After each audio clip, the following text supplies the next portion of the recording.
vacation. Very good. Are we live? Oh, nice. Okay. We don't take good, vacations sir. anymore. Okay, We is don't have it, kids at home. It's start not this? fun to go on vacation Are without we my in where we're kids. recommending to our ladies? See. All right, everybody. If we could quiet down just a bit. This is the City Council workshop for July the 18th, 2023 for the city of Bonney Lake. First thing we do is salute the flag. If everybody can stand, please. I pledge allegiance to the flag of the United States of America and to the republic for which it stands, one nation, under God, indivisible, with liberty and justice for all. All right, Madam Clerk, could you call the roll, please?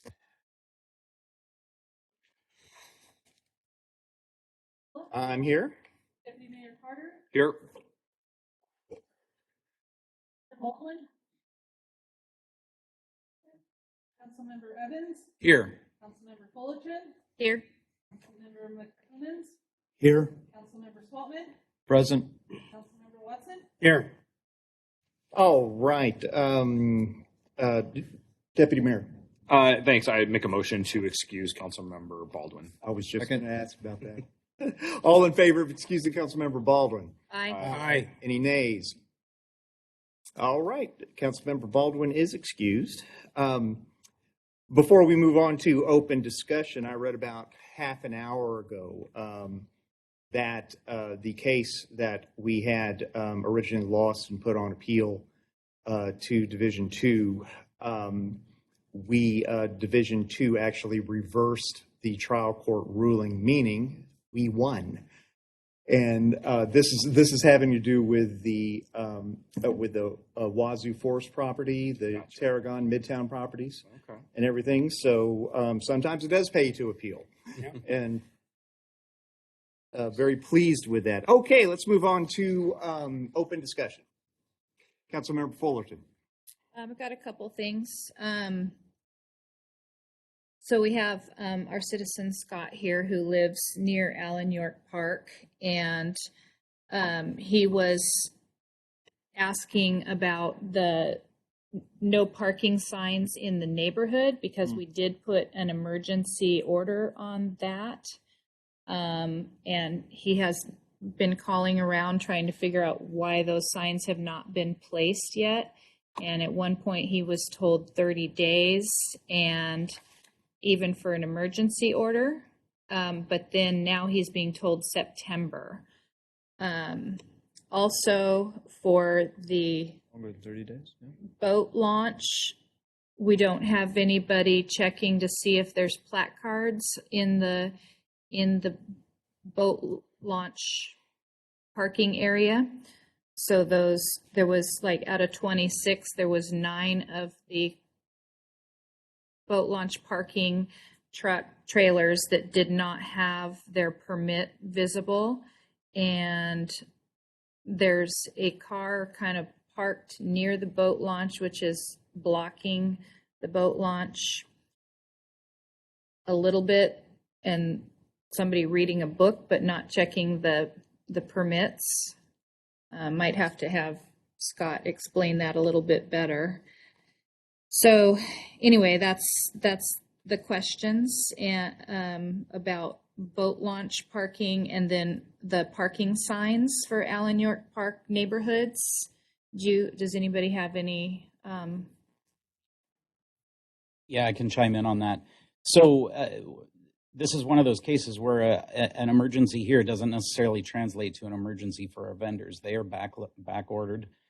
They're up to their top of their heads in orders for signs.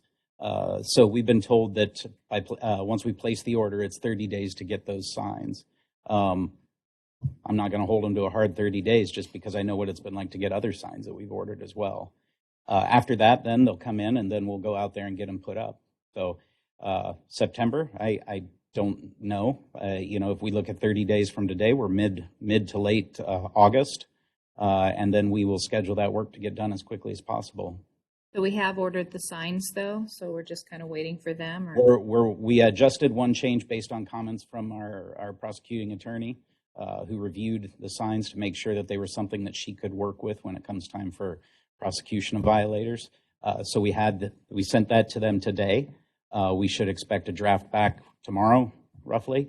and then we'll get the order placed. I know that Public Works has already been working on preparing the PO. It's just a matter of making sure we've got signs that meet what we need. I have a question of that, if I may. Oh, yes, Councilmember Watson. Why, since this is emergency, we want to move it right ahead, why can't we go with a local vendor? Because I know the local sign shops can make the metal signs with what's required on them. I realize you have a vendor you deal with for special pricing. Would not be possible to have the local vendor? Who would that local vendor be? Well, I have signs like that done for like we do for the trail, and Prestige Signs and Graphics does that for it. If they're able to produce signs on aluminum It's on- and it's that on- meet the Dye bond requirements for material. retroreflectivity and Oh, use the right grade of material for it, we would certainly be interested in looking at it. But that would be the first time I've heard of a local supplier who can produce METCD compliant signs. All our signs are for that we did for the trail over there for Beautify Bonney Lake. They're all dye bond with the. But it's something we can look into. Those are on a trail, not a roadway. There's Right. a difference in the requirements there. But more than happy to hear who you got. Okay. And Councilmember Watson, what's the turnaround time? I missed that if you did say it with the local company. I can get them done pretty quick. Okay. I mean, Have it done by the end of this meeting. I could. Oh, yeah, well, yeah. I could get them done in 2 days. I mean, I can get them pretty quick. And Mr. Johnstone, once we do indeed get the signs, about how long does it take to get them installed? It doesn't take that long to get them installed, but it is pretty strenuous work. I would probably guess for the number of signs we got, they're going to need about a week to put all those in. Oh, okay. You have to set anchors, then you have to wait for the concrete to cure, then you can attach the posts and hang the signs. Okay. Perhaps you can ask Ms. Ryerson to help. Sure, her and her department can get out there and help install the signs. Are everything already being installed ahead of the signs? What was that? Is the concrete and everything already being done ahead of the signs? I talked with Keith. That was what we were talking about doing, so that they can just go out and hang up the signs. Which answers your question, yes. Correct. Okay, good. Do we have any idea on the boat launch parking? If people don't have a permit, are we ticketing? Do we have, do we know what's going on with that? So currently, the vehicle that was mentioned here that was parked in Ballfield 4, I believe that you're talking, that is the Pierce County Security, and they do monitor the inflow and outflow of the vehicles coming in and out of there. However, we're the ones that write the tickets, and we go in there, we'll evaluate, but we can't be there 24/7 to write all the tickets. So we did write a bunch of tickets here a few weeks ago. There was several tickets written all along the parkways throughout there. Pierce County Security cannot issue the tickets, but what they can do is turn people around if there's cars parked in there. But they can do a better job, I agree, with watching the placards. We have spoken with the security manager down there on many different issues, to include monitoring the chain access to both Launch 1 and 2. And they've improved there. So we can definitely work with them on improvement of this as well.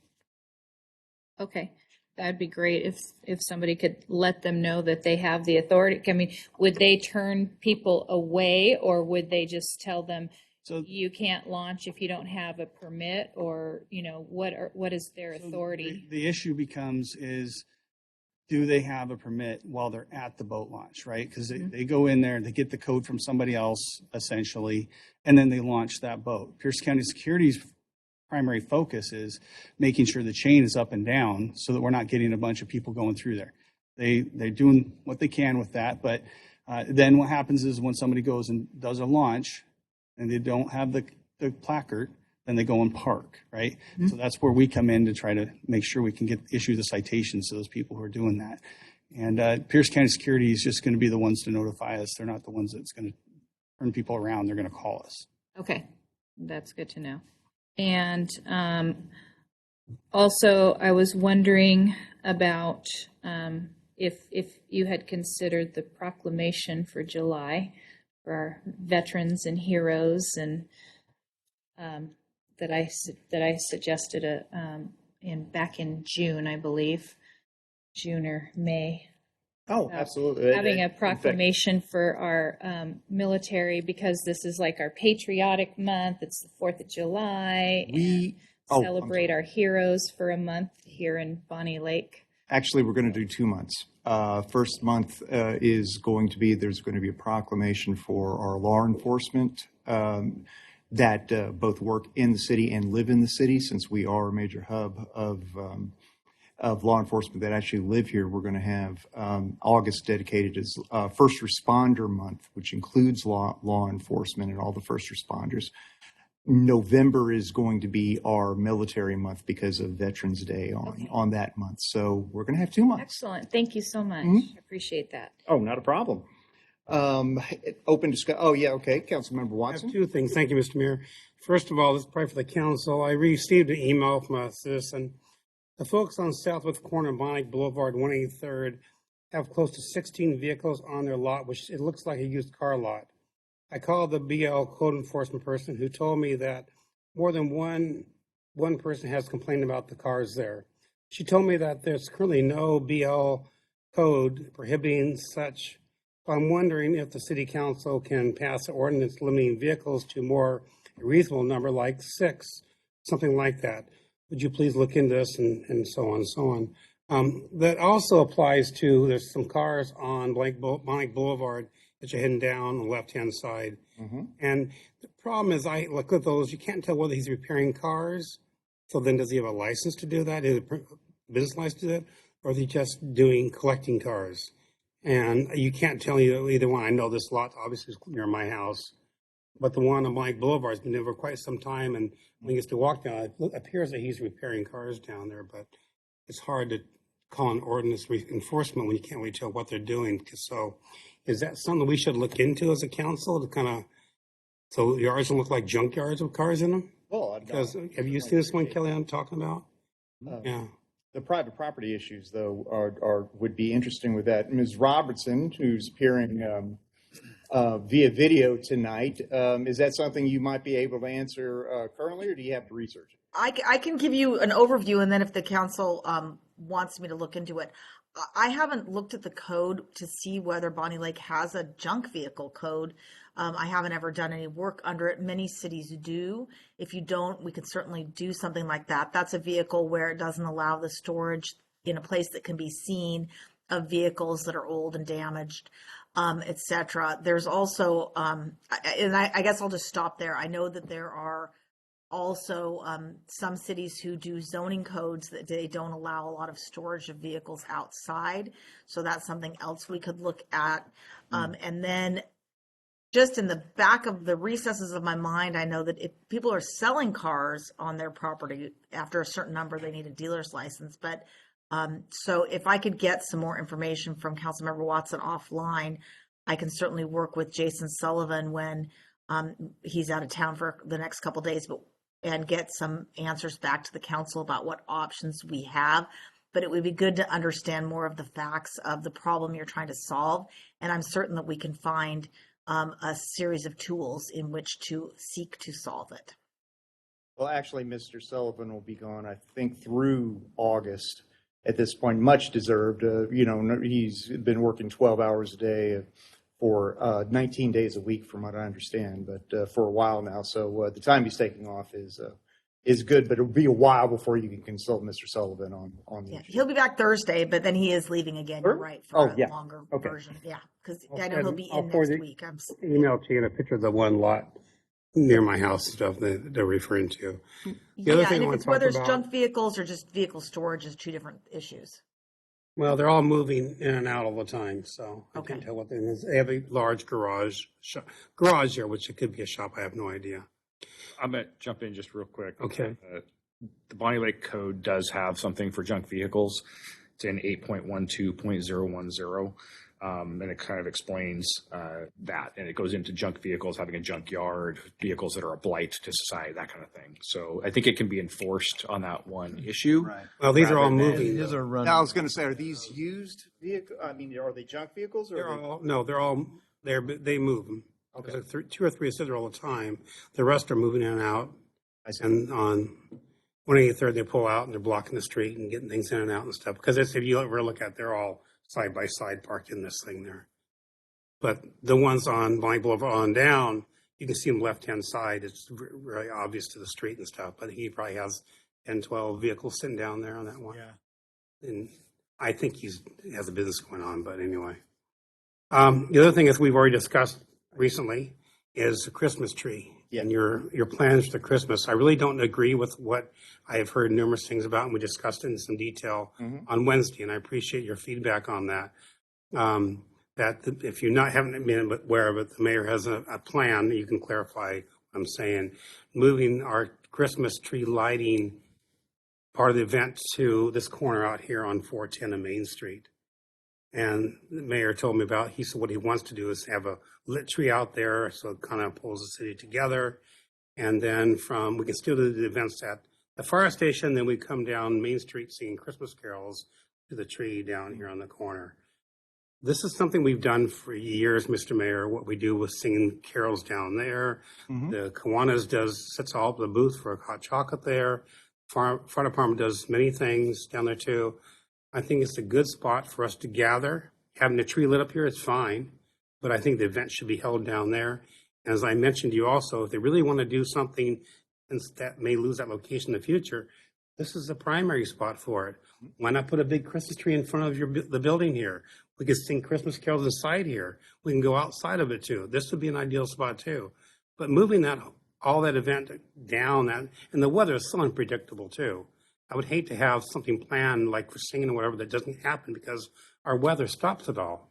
So these are ideal locations for it. So I disagree with moving that event and making a change. No, I understand that before we have any further discussion. As I told you last week, right now the intent with the one meeting that we had is to have the celebration still at the fire station and have it the way that it has been in that way. The only addition that we'd be having is the tree over here on 410 in Maine that to light up so that people who are driving along 410 can see, because there's a majority of the population who didn't even know we had a tree lighting ceremony, with the tree being over by our public safety building. But in bringing it over to 410 with the celebration being the way that it has historically been is currently what the plan is. Doing Yes. I'm sorry. I was going to say doing dual trees, or actually physically walking elderly people along 410 and Main Street on a winter day to a place that has no ADA access. That's 1/3 the size of the event place we currently have. Or are we just doing 2 trees? I think we're going to be doing 2 trees. Okay, so we'll still have a tree lighting there. And then when we flip the switch, this one comes on, nothing And this physically here at this location. Right, and this won't be a physical tree that's out here. It's going to be a tree very similar to what we have in Ascent Park. I know that they're very close in proximity, but since this is traditionally our downtown, we're going to do it like other places do. So it's they've already looked at the area. We do have a power supply out there. Mr. Vodopich, you looked and you saw that we can build a 4-foot Yeah, stage we have or portable whatever you stage want to call risers it. that we kind of stack Risers, yeah. like cake style, and to get it up off the ground. And David Wells is pricing out the cost of the artificial LED lit trees, like as the mayor indicated, similar to the one we have down at Ascent Park. Okay. So no physically moving from the public's or the police station? No. Okay. Oh, Councilmember Fullerton. Well, I guess I brought this up probably at the Lions Club before, not necessarily at any public meetings, but I was wondering if there was a possibility of having the tree lighting in the parking lot of the movie theater and making it like a week-long celebration where all of the businesses could have like sidewalk sales. Some of the businesses could have arts and crafts for the kids. They could have special hot cocos, special food packages where they can actually kind of bring the community together and have it be like a week-long celebration. And then on Friday night, we have a big party and the mayor gets to hit the button and light the tree, and we have just bringing the community together. I don't know if that parking lot would be available, but I just thought that would be super cool, and it would bring income into the businesses, because there are a lot of little small restaurants right there. That's where most of our main little restaurants are. People could walk around because there's plenty of parking there. There's also the Fred Meyer parking lot, which is attached to the movie theater as well. They could have like a little booth set up.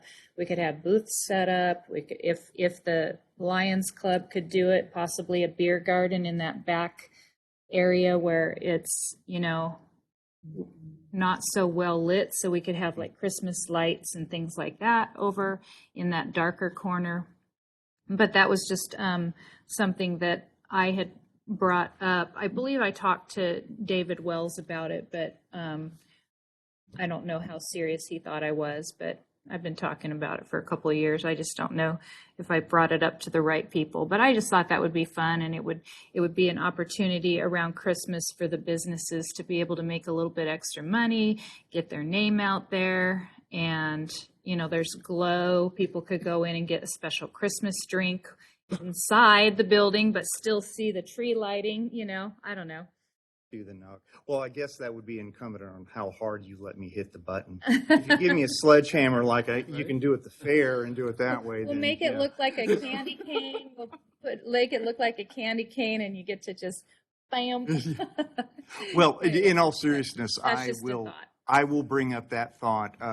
I pointed out last week to a couple members of the Chamber Collective over at Tunes and Taps, which was a very nice turnout, very impressive last week. And I pointed out that they hold their happy hours during the times that we have our meeting. Oh. So we can't really go. So what they did is they invited me to go there for lunch with them tomorrow at 11:30, and I will mention that to the Chamber Collective to see what they think about it, and more importantly, how much they can contribute to that sort of thing, because that sounds like something that Chamber of Commerce could very well put together. Yeah. So, and then I'd love to go to that meeting sometime if I'm allowed to go. All right. Do we have any further open discussion? Deputy Mayor? Oh, I'm sorry. I know this is going to be a moot point, but I told a constituent I'd bring it up. In 2015, the city of Bonney Lake, September 29th, 2015, at 6 p.m. to be exact, the city of Bonney Lake had a special town hall meeting, and the only point of order was a discussion on a ban of fireworks. At that time, fireworks were allowed in the city, I believe the 3rd, 4th, and 5th, maybe the 2nd, 3rd, 4th, and 5th. What we ended up whittling it down to was what we currently have in code, which is the 4th of July, 9 a.m. to midnight, I believe. And on New Year's for that as well. There were several people that came and spoke.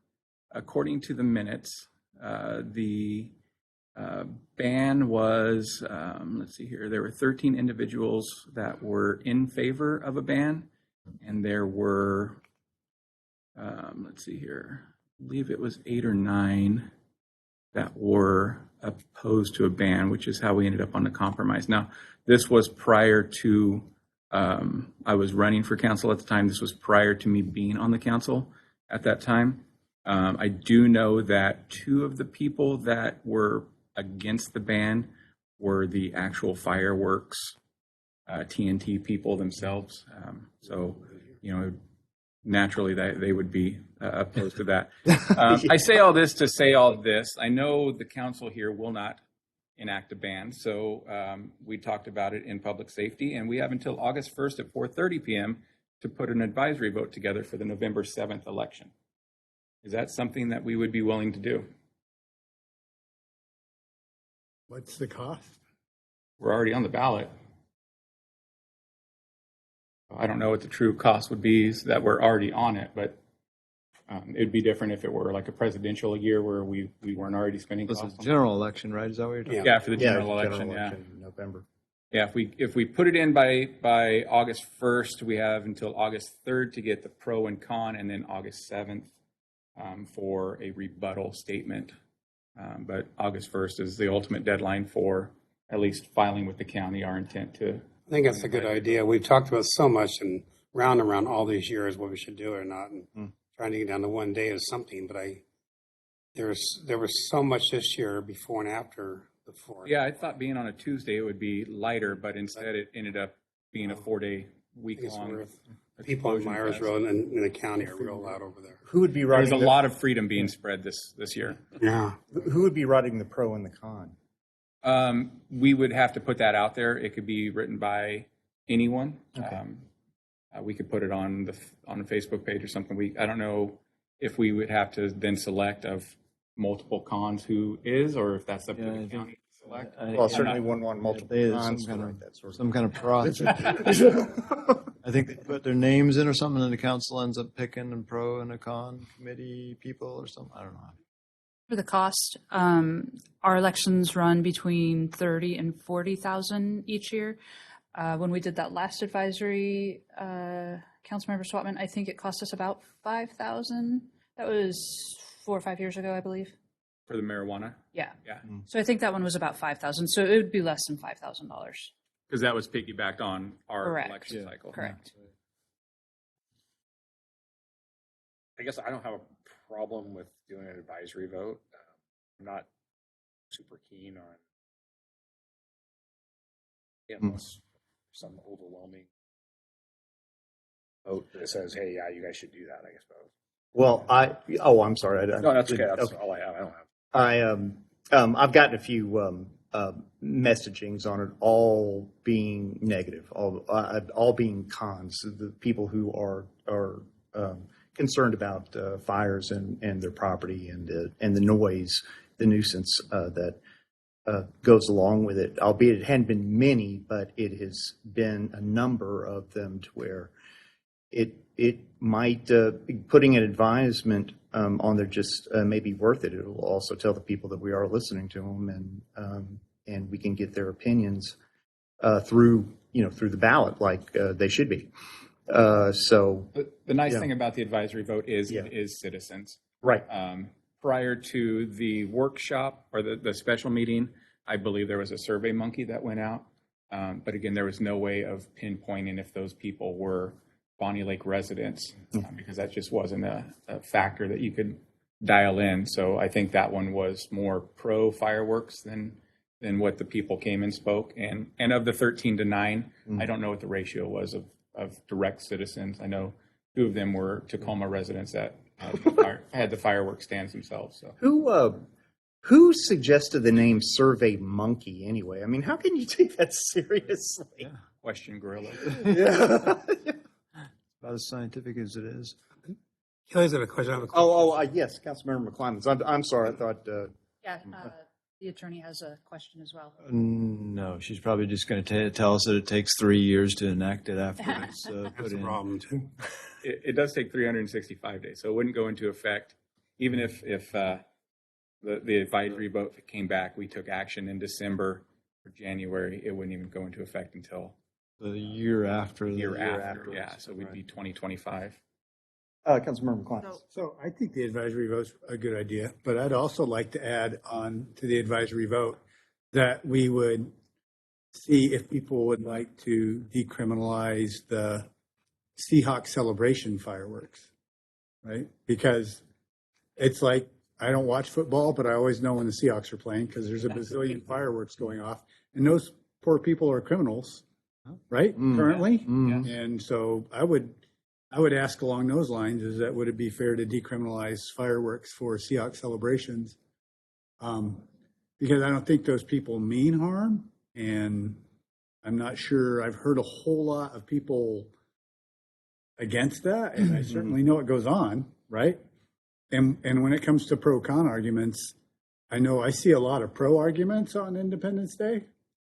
You don't have to take that poll very hard in Bonney Lake. It's like you can't even breathe, for goodness sakes. I mean,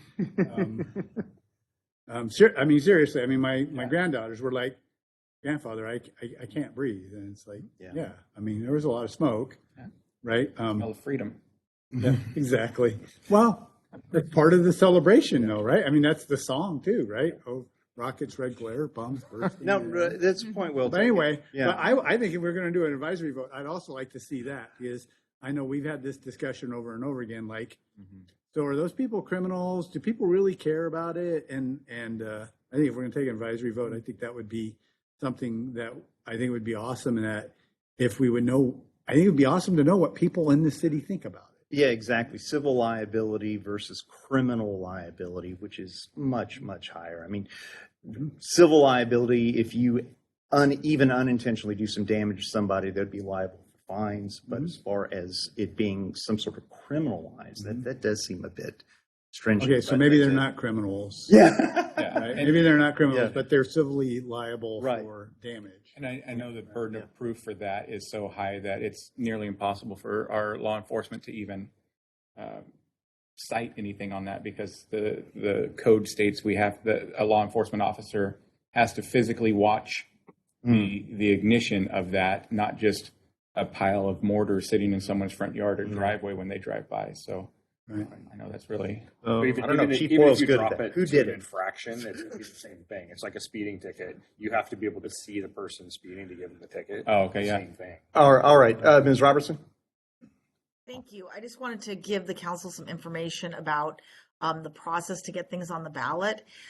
I think it would be very, very difficult to get something on the ballot this year, because the first step is the council has to pass a resolution, which then has the ballot title. So we'd have to get that together for you to pass. There's one council meeting before the deadline. You would also have to advertise for pro-con committees. I would need to write the ballot title and the explanatory statement, and it all needs to be in, as Councilmember Evans said, on August 1st. I am doing another ballot measure for another city in Pierce County, and it's a lot of work to do. I'm not saying it's impossible, but if that's council's wish to get something on this year, we really have a day or two, unless you let me walk something on the agenda Tuesday, to put it on the ballot, because you guys have to take an action to pass a resolution. That's the first step. And that needs to be written. I don't know what you guys would want to send to the ballot. So if that's something you guys want to do this year, I need a whole lot more information so that I can bring something to you next week, which would include the resolution for election. So I see. I just wanted to Councilmember share Walker, that now. with you. I was just wondering what the calls were this year compared to the past years. Is there as many calls you got in, or anything you can judge? In the fire report that was given to public safety, East Pierce had 60 fires in that 4-day period. That's That was fire. 50. That's It was 60. of course not related to the actual, because I think it's a great thing to ask, but however, like stated, I hear like, well, we can't enforce it, so is there a point? It's like, oh yeah, we ban fireworks, and it's like, well, you can't enforce it, and then if you try to enforce it, you're going to have to spend hundreds of thousands of dollars to try to do that. Is that going to work? It's always been a question to me around like, yeah, okay, Sumner, Bonney Lake, Buckley, Enumclaw, all those places start to ban stuff, we're good. That's a coalition, it's pretty straightforward. But when, the Bonney Lake boundaries are like, hey, we got all these, these people at Kelly Farm are putting all these fireworks. I want these guys are a bunch of jerks down there. I want you down there right now. And we're like, that's not in the city. Right. Between Sumner, Buckley, Bonney Lake, and Enumclaw, someone's got to be first. Yeah, but why can't they all do it together or make it? Because it doesn't, with the Native Americans that we have and all this kind of stuff. And, the officers know, it's like, yeah, that's a great idea. How are you going to enforce that? The fireworks for Seahawks, they're illegal or whatever they are. They're civilly whatever. How many tickets have we written for those people? How many of those people have we prosecuted? Right? The people or the fireworks? Great to ask, but is there a point to asking? And do you really actually seriously think that there is any possibility that the people that have multi-million-dollar homes that are all lined up around the lake are going to say, yeah, let's ban fireworks? That my neighbor, one of them that spends, I don't know, $20,000, $30,000, I kid you not, with some of the biggest fireworks displays around, are going to say, yeah, we need to ban that. There's one guy that bought the stand. It'd be up to us to decide $5,000 after. on the day. It really is. How much for everything? $5,000. Right? Yeah, Want the lake it shut would off. ultimately be up to the council to take that into advisory. Right.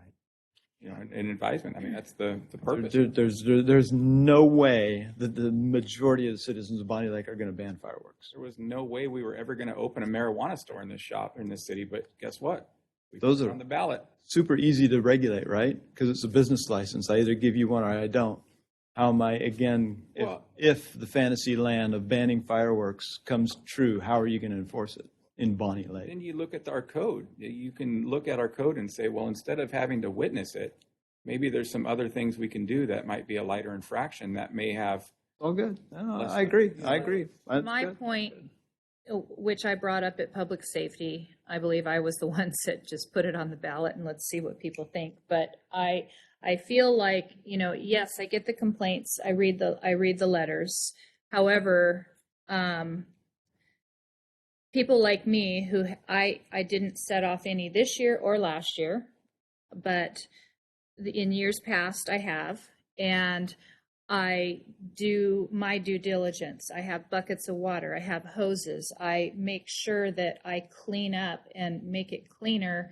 I even wash the pavement, to make sure that I'm being courteous to my neighbors.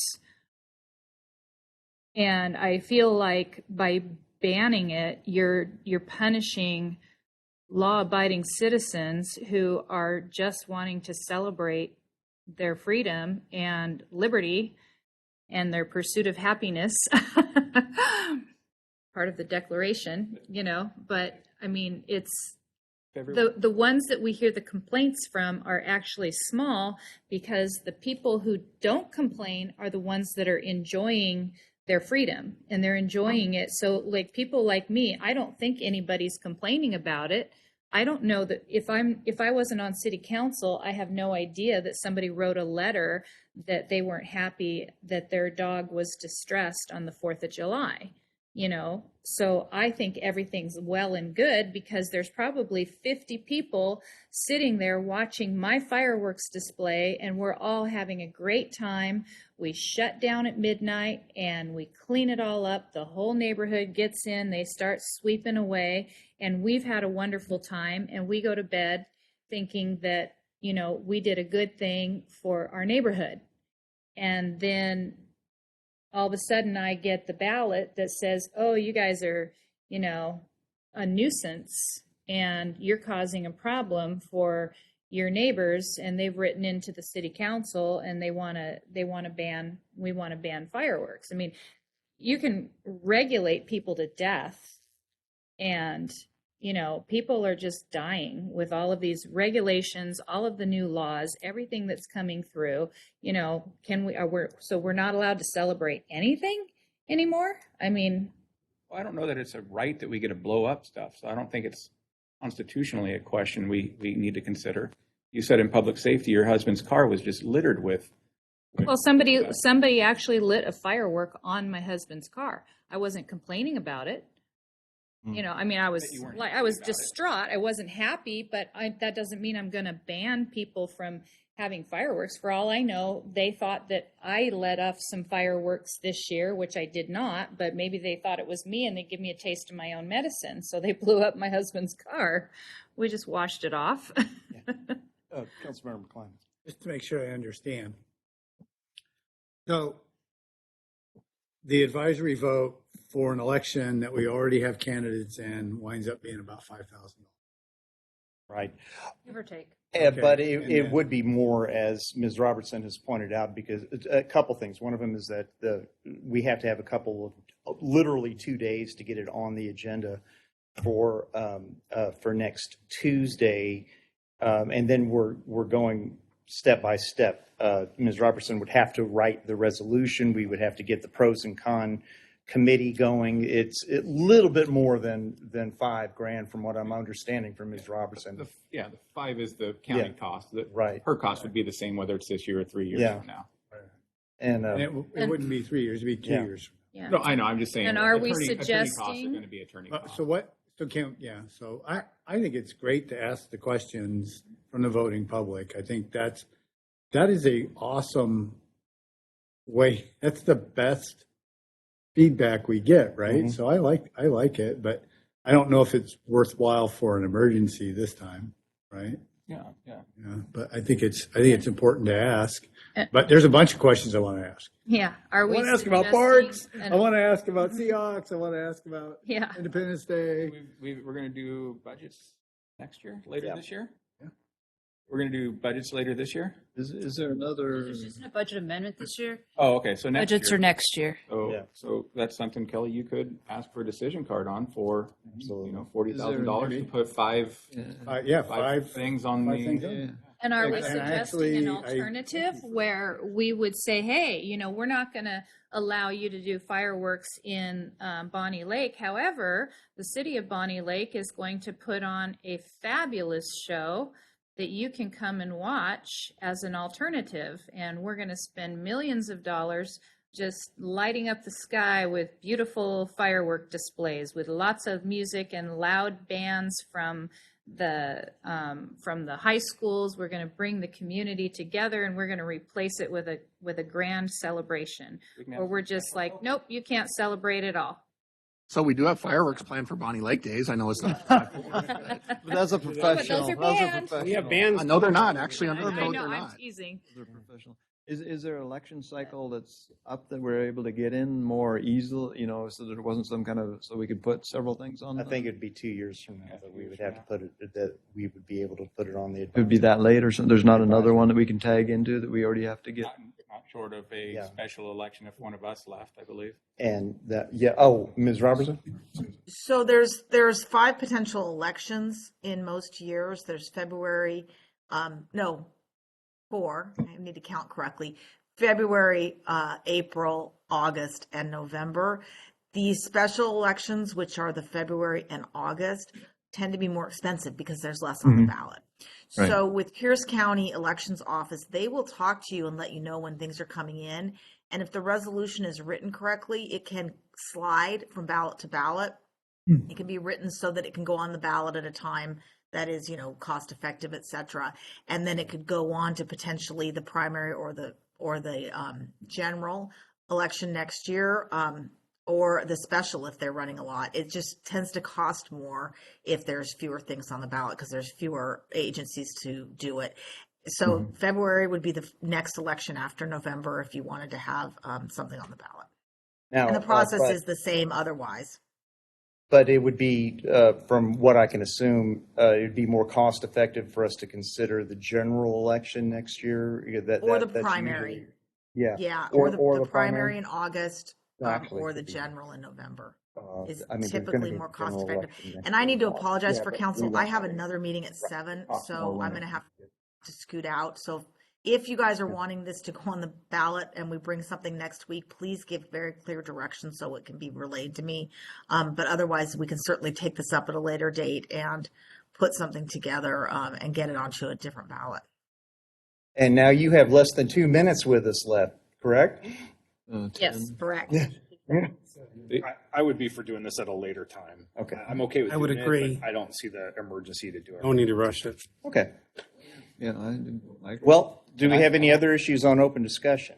I will be here standing there reminding everybody. Right. You'll be on the committee. Okay, Councilmember Clemens has an issue. So, yeah, I was wondering, there's a lot of people that have concerns about public safety at Allen York Park, right? Mhm. And I've spent a lot of time in the last couple of weekends trying to figure out, I've seen some teenagers and short of going down there and having a picnic, right?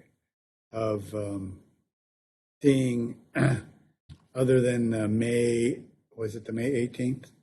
Was the big incident that we had down there, right? So I was wondering if it would be appropriate for sometime in the summer to have a special meeting on like a Saturday afternoon down there, so the whole council can kind of see the activity and we can kind of look at what's really going on, because I troll the parking lot. I go through and try to see, and there's always been some boat trailer spots open. And, there's never any parking available, right? There's always people walking from all over the neighborhood. But then it's hard to tell who's in the park versus who's on the lake. It seems like there's a zillion things. So then I was just thinking, I thought, you know what? Can we have like a special meeting down there just so that we can all see it and try to understand it? And would that help? Because I'm having a hard time figuring it out for myself. I've gotten one letter from a constituent. We had the testimony at a council meeting. And I'm really trying to understand. Then the other thing is, what's the policy change that we can make? More law enforcement? Good parking, What? parking meters. Okay, so And the park, yeah. we'll get to that in a minute, and I'll ask a question there about that. Some right? anecdotal data which from last week from the first tunes of taps that we had. I had several people who came up to talk about that very issue, and I was very surprised about how I got much more positive reinforcement as opposed to negative reinforcement. Chief Boyle, they were talking about just how much the police are now actually patrolling over there.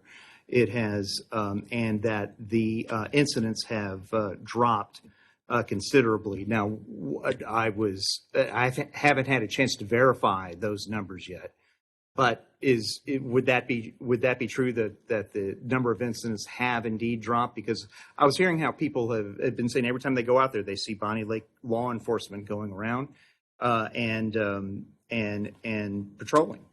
So how is that now?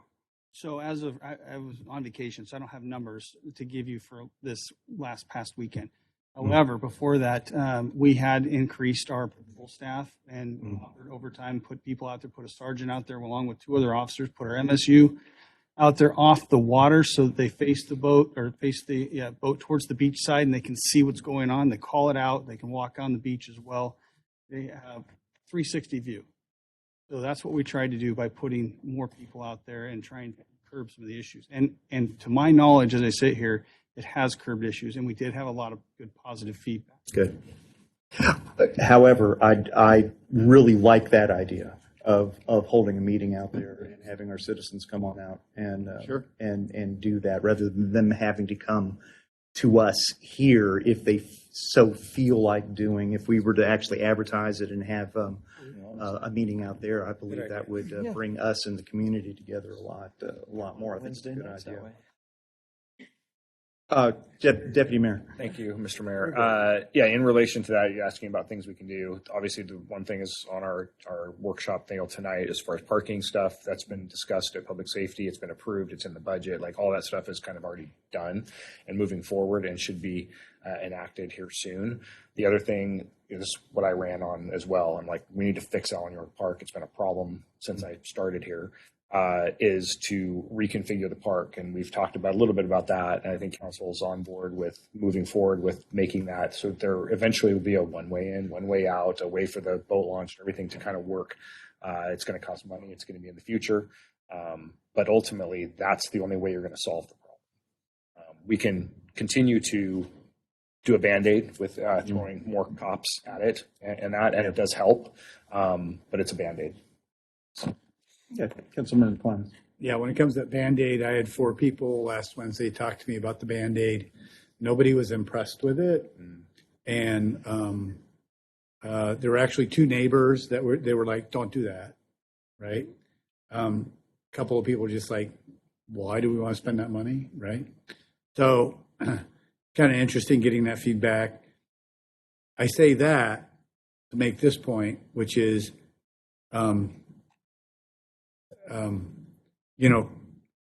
the problem, I'm concerned about the public safety, and I'm really concerned about the email that we received that, basically was forecasting an active shooter at the park.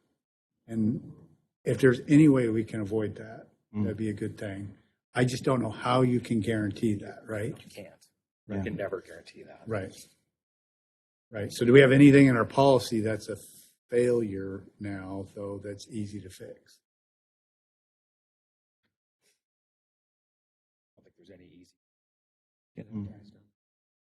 Besides it being illegal to actually Illegal. shoot in the park. Yeah. Right. I mean, It's well, most that's definitely a that's crime. Illegal to murder. Sorry, it's illegal to do all kinds of things. Right? Yeah. Right. To stop people from doing them.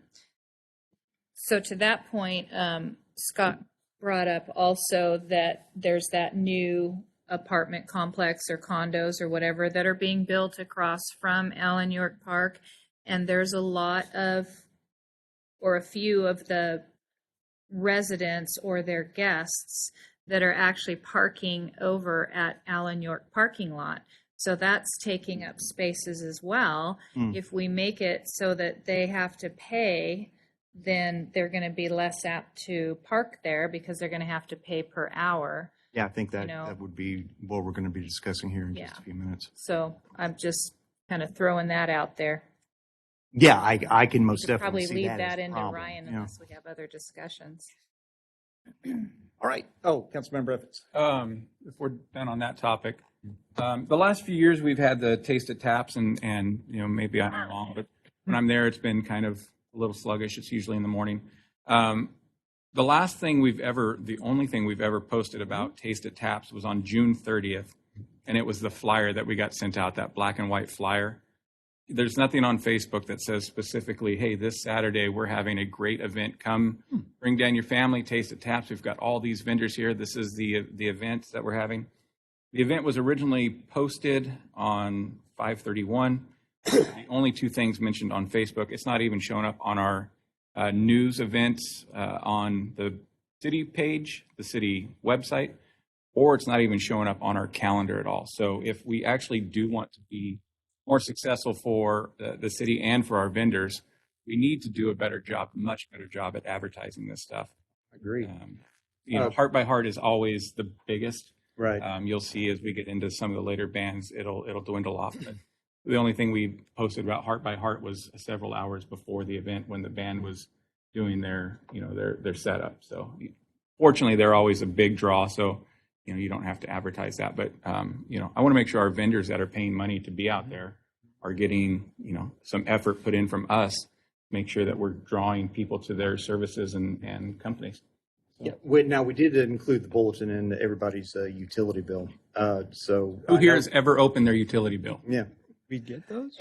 But Mr. Vodovich, could you have Ms. Harris look into that as well to see if we can get it on the social media and everything? Because I would love to have a Taste of Taps fill up and just so.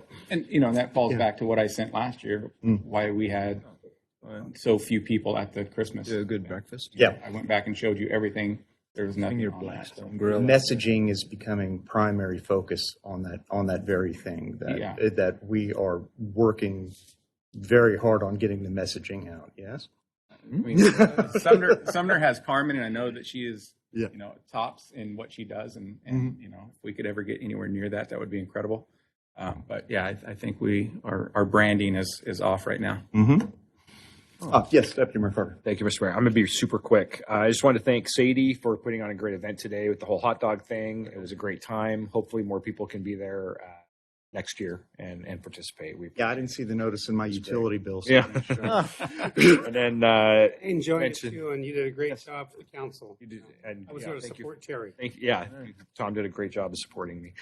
And then Tunes at Taps tomorrow from 5 to 8 if you're available. Come check it out. That's all. Yeah, hopefully, Councilmember Evans, it's going to be Corey Wild, who I like. So everybody should like it, and hopefully we'll have a good crowd. And just to piggyback off of that, next Tuesday is not a council night. I'm sorry, 2 weeks from tonight is not a council night. However, it is a Tuesday night that we've all already committed to this hour of time. Please come out and be a participant in the National Night Out. It's such a great event that they put on.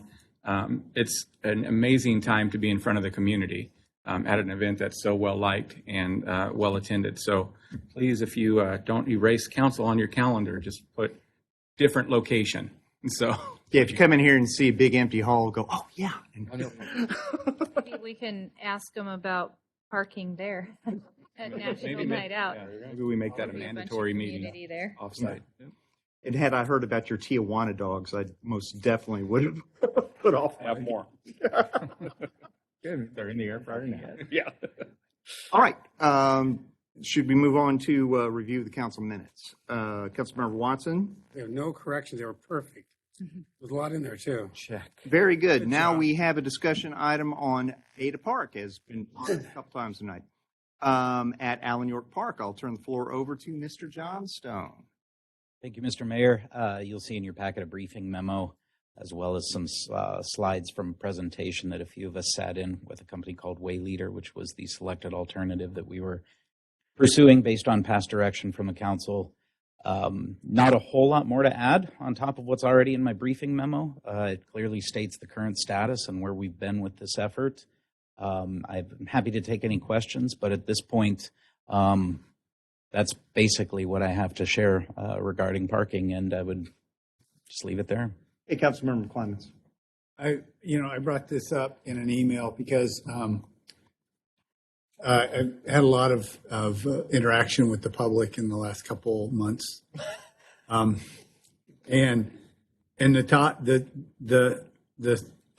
the discussion usually went like, "Hey, what's going on with the park? How come it's not open?" And I'm like, "Well, we're trying to figure out what to do with parking, and I think we're going to consider paid parking." And they're like, "No paid parking." So the pause was for dramatic effect. But, so no paid parking. So I've gotten a really strong indication from the general public. There's no statistical analysis of that data. Probably well over 100 citizens that almost unanimously, right, save people who have discussed public safety as their main concern. Most people are like, no, we're just going to punish. Paid parking is going to punish the people who can least afford it. And the people who cheat are going to cheat anyway, right? So only honest people are going to not pay for parking. So I brought that forward.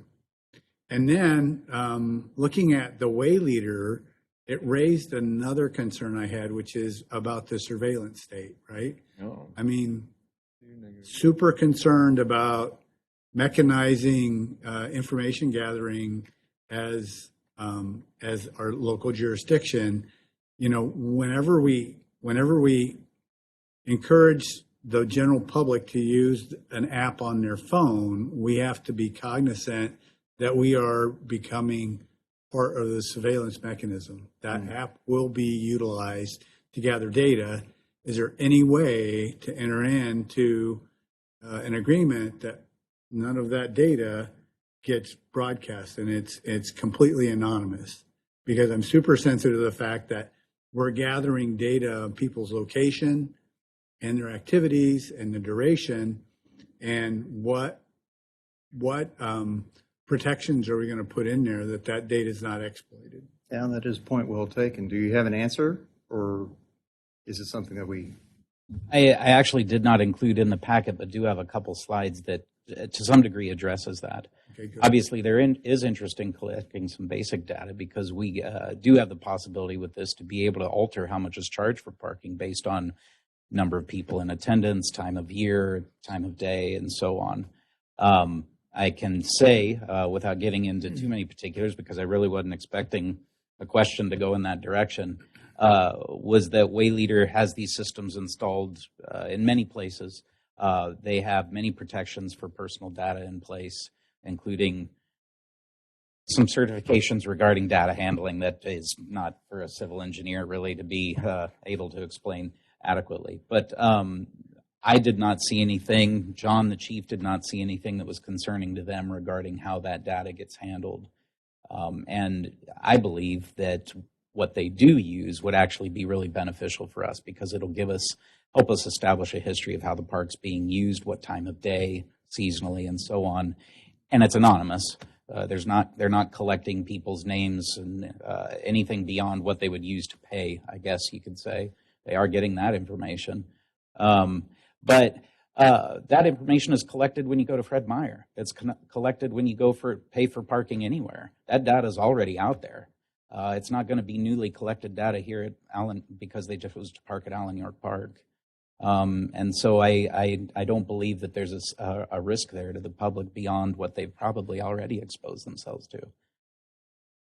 And with the agreement, I'm assuming that there could be a boilerplate language that actually touches upon that issue before, for a liability. It's just going through my head, the liability of what could happen. So we did have the contract reviewed by Jennifer, and there was we added some additional language regarding several different items, and we believe we're good to go there. Any of that, what Councilmember Climens is concerned about? See if I can access the contract really quick. Bear with me a minute. Is the contract already executed? It is. That's what I thought, yeah. Yeah, so the contract total was under the amount, under the threshold necessary to get administrative approval. So John was able to administratively approve that, and we're moving forward. And Councilmember Swaman. Thank you, Mr. Mayor. Yeah, and I think it's an excellent point by Councilmember McClymons that it does have that issue where it separates, the haves and the have-nots, right? And it could have that effect. And that's really unfortunate. But, so many things in our society are going on today that it just forces us almost to have some of those tools on occasion available have that effect. How you can get around that different ways. Maybe there could be, passes or credits or something for folks that have families or, codes that they could have coupon codes and different things like that in utility bills for city residents first. But there's all kinds of things you can do with this tool, I believe, in the future. And it's one of those things that, you're just, in my mind, going to have to try and see if it's, going to work, because it's not like you're putting a lot of physical infrastructure on the ground. Not something that you are going to have to, get stuck with for 10 years of doing. If it doesn't work and it's not a useful tool, then, we don't use it, or we use it in a different way. But I surely can see that when, groups are renting and if the council's not aware, that new field has been rented out to an extreme amount so far. There's been some large groups that have spent a lot of money, like writing very large checks, tens of thousands of dollars to have access to that new field. And they may or may not have some kind of an expectation of having parking available. This might be a tool that they can have the ability to have, spaces available to them when they rent the field. That could be part of the charges where, do you want parking with that, or do you get X number of spaces with your group or something like that? We can have those to be able to do that with the tools or the different areas. And you may be, I don't know if you can use that in completely different areas. The park, it's a very flexible tool. Mm-hmm. Maybe you try it and it doesn't work the way you think it does, or, and then you just don't use it. But, I think that, the public safety folks that are, dealing with things, they have to have a variety of things to do. Because the park is a significant concern to me because, I've seen it for years and years, and I happen to live near it now. But there has been tragedies in the past, and there will be tragedies in the future. And we try to manage that as much as possible, right? It's really super sad, when individuals went down there and lost their lives because they chose to not effectively identify the risks in the water, and they made the choice, and they unfortunately passed away. And there could be other threats with the gangs or whatever that come down there, and the police folks are going to have to look at that. They have that infamous thing where unfortunately, the police and everybody around there has to be right 100% of the time, and they're not going to happen. There's always going to be somebody that's going to slip in, do something stupid, drink, drugs, whatever, carry a gun, shoot themselves or somebody else, unfortunately. And, our folks that manage that are going to have to do whatever they're going to have to do as much as possible. And they're going to have a bunch of tools to do that with. But, it's just kind of a long thing of it's a different world out there. And I think that a parking tool is possibly something that we should at least try. And that's the conversation between, hopefully, the public that doesn't get the idea that it's like, it's $5 a space. That's what it is. And that's not probably what it is, because maybe that area is free. Maybe this area is not free. Maybe if you have a family, you can get into that area.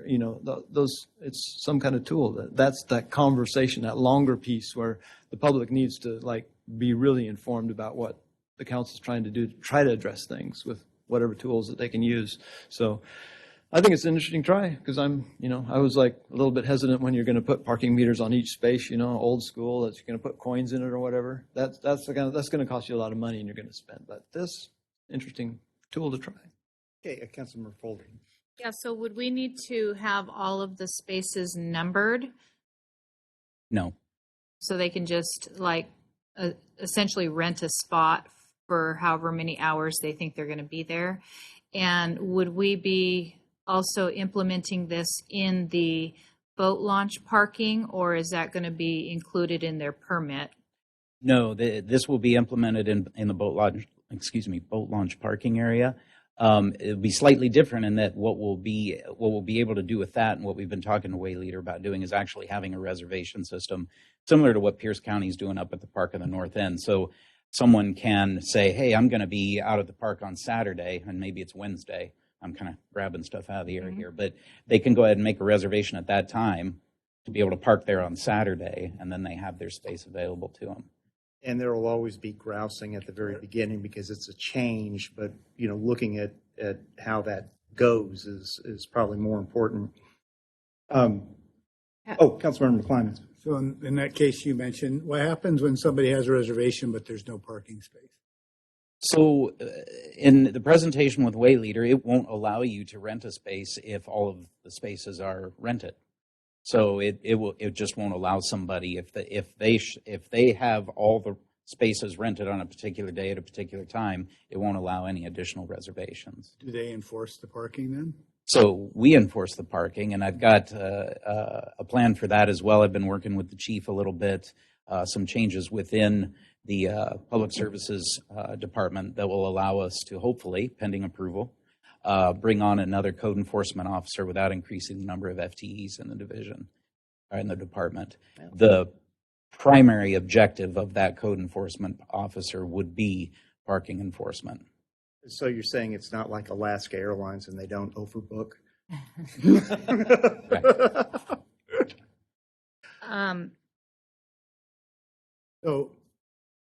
So that was all very nice, but we're going to have a situation where somebody has a reservation and they don't have a parking spot. What are we going to do? File a complaint. Good. So ultimately, I think we're able to contact Way Leader, and they can determine for us how that reservation came to be, how it got rented when a space was full. Ultimately, as with any system, yes, you will have issues, and yes, there will be a learning curve. But I believe long-term, this provides a much better solution than not doing anything at all. And I also got to say, I believe that the idea that we're keeping people from the park who can't afford to pay for parking is a little bit of a red herring. People can walk to the park, people can ride bikes to the park, people can get a ride to the park. They don't have to do that today. What's that? They don't have to do that today. And there's an expectation that a certain amount. Anyway, I'm just telling you what the public has told me, right? So the public is, well, I'm going to be very curious since this is all paid for. I'm curious to see what response we get back, how engaged the public is when I'm not knocking on their door. Okay, Deputy Mayor Crowe. Yeah, I would just say that the public was very engaged when the incident occurred or when we have a negative thing, and they do more than wait for you to come to their door. They come down here and say, you need to fix this, you need to fix this now.